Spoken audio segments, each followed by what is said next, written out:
An explosion of gold to fill the cracks, by FeatheredMask. Summary. Katsuki is kidnapped before the training camp even starts. He escapes changed, cracked by the torture. Quiet, twitchy, blind. But bright sparks leap from his hands, filling those cracks with gold and teaching him that he can still stand tall. And maybe, along the way, he finds himself shining brighter than before. A fic where Katsuki becomes blind and fights to keep training to be a hero.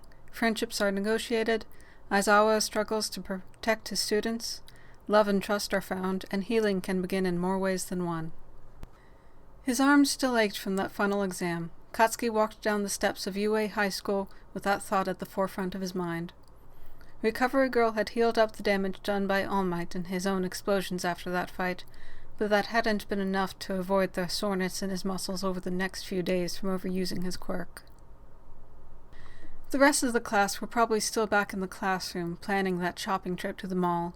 Something about swimsuits and doing things as classmates outside of school. Katsuki wasn't interested in socializing, especially not with Izuku around. He wasn't sure how to think of the nerd after their final exam. Sure, he'd gotten used to the idea of Izuku having a quirk over the course of the semester. Strength augmentation. He could be an offensive powerhouse when he actually used it, destroying anything not fast enough to get out of the way. It had thrown him for a loop the other week after they'd all come back from their internships, seeing Izuku use his quirk to augment his speed too, boosting off walls with short bursts of power like Katsuki did with his explosions. Infuriating copycat. Didn't he have anything original? Katsuki kicked an empty soda can, and the metal bounced on the sidewalk. With how fast Izuku was climbing the ranks of power, he felt like he was being left in the dust, his own power stuttering on a plateau. His internship hadn't helped in the least. Damn Deku. Where'd that nerd intern? Anywhere would have been better than where I went, he grumbled. Izuku had at least gotten control of that backlash of his quirk at the same time. The nerd had been surprisingly stupid during the sports festival, breaking so many bones in the last few fights. That kind of thing was suicidal in a real-life situation. Despite all the vitriol Katsuki spat, he had been worried about what kind of self-destruction Izuku was driving himself down. His quirk was powerful and great competition, but the person behind that power was still just that wimpy kid lying on the playground.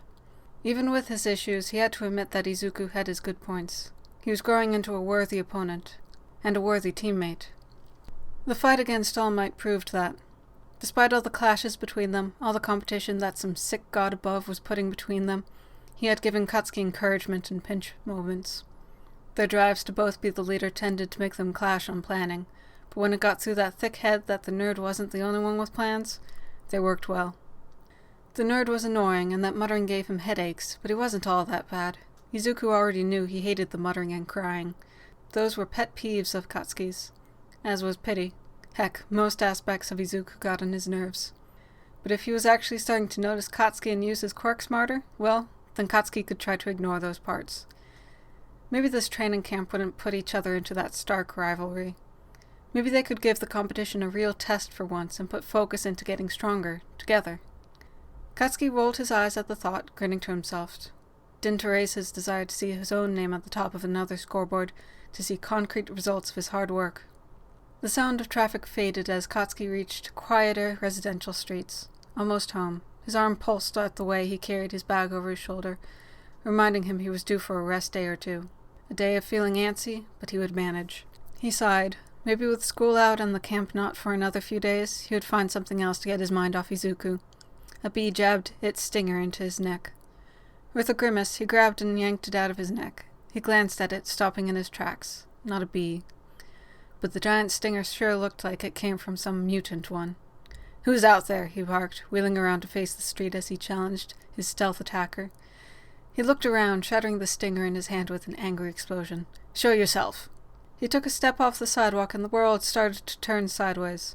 Some kind of poison or other had been in that stinger, and now in his bloodstream. "Get out here and fight me!" He was shouting out into the quiet streets, eyes darting to look at any place someone could hide, gold sparking at his hands, itching to blast his attacker into space. Some two-bit villain trying to pick a fight with the UA Sports Festival winner, probably.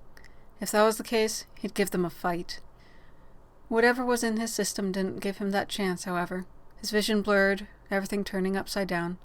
The last thing he saw was the road rapidly rising to meet him. Katsuki had no idea where he was. His brain felt sluggish. He could barely feel his limbs. His jaw was annoyingly hanging open. Some sedative or whatever, but he felt something under his hand. Soft, vulnerable flesh. That was enough for him. That villain had tempted fate, and now he was going to die. The built-up sweat on his hand after a drugged sleep was plenty for a blast that would leave some nasty marks. He struggled to open his eyes, but didn't wait before sparking his surprise attack. Blinding gold filled his vision. The point-blank explosion at his own face forced his body to feel spiking, burning pain. The slow rise of consciousness wasn't slow enough to stop his screams. He didn't have to be a nerd to realize that he'd just blasted his own face. A weird position to be caught in, his arm twisted to put his hand right on his own face. Even Yue had bound his hands in a hunk of metal to contain his quirk, and that had been televised. This villain, whoever they were, didn't take that option. This villain, whoever they were, was going to die as soon as he got out of this. Despite the blood and tears he could feel around his fingers, he couldn't move his hand. Something pressed on the back of his hand and back of his head, keeping him stuck in that awkward position. His screams of pain turned into screams of anger, and he yelled for the villain to come out. Or one of the villain's lackeys, or who he was working for, Katsuki didn't care. Whoever was there, Katsuki was going to make them regret coming after him. That giant stinger must have been a sedative. It wore off steadily, leaving Katsuki shaking, struggling to push through the pain in his face and eyes. The lack of an actual fight and lack of movement in his position left him without the adrenaline that usually let him ignore injuries in favor of demolishing his opponent. His screams and shouts soon died, his voice spent, throat raw. Catching his breath, air scraping against his throat, Katsuki realized something. Wherever the villain had brought him, it was quiet. The seeds of fear began to take root. End of Chapter 1.